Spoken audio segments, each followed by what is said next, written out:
এরপর আসেন pattern brush টুল। Pattern brush টুলের মধ্যে পার্থক্য হচ্ছে, আমি যদি একটা ব্রাশ নিলাম, ধরেন এই শেপটা আমি নিলাম, নেওয়ার পর আমি যদি এটাকে ছেড়ে দিয়ে এখানে ছেড়ে দিয়ে যদি প্যাটার্নে ক্লিক করি, প্যাটার্নে ক্লিক করে ওকে দেওয়ার পর আমি যদি এখানে স্পেসিং বাড়াইতে চাই, দেখেন কার স্পেস বাড়তেছে, এটার স্পেসটা বাড়তেছে, এটার স্পেসটা বাড়তেছে। এটার স্পেসটা বাড়ার পর আমি এটাকে ওকে কালার দিতে চাচ্ছি, এখানে যদি কালার দিতে চাই কালার দিতে পারবো, ঠিক আছে।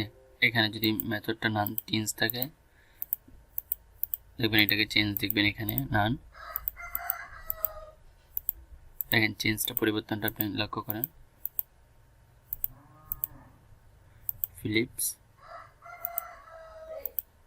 তাহলে আমি এটাকে কি দিলাম, ওকে দিলাম, ওকে দেওয়ার পরে এটা এখানে অ্যাড হয়েছে। অ্যাড হওয়ার পর আমি শেপ বা হাইলাইট টুল নিলাম, ব্রাশ টুল নিয়ে যদি আমি এটা টান দিই, এটা হচ্ছে প্যাটার্ন ব্রাশ টুল। দেখেন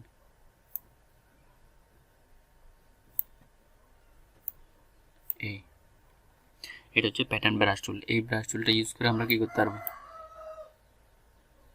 এই অপশনগুলোকে ব্যবহার করতে পারবো। এই অপশনগুলো ব্যবহার করে আমার কি ইলাস্ট্রেটর যে কোনো শেপ, যে কোনো ব্রাশ তৈরি করতে পারি। আল্লাহ হাফেজ।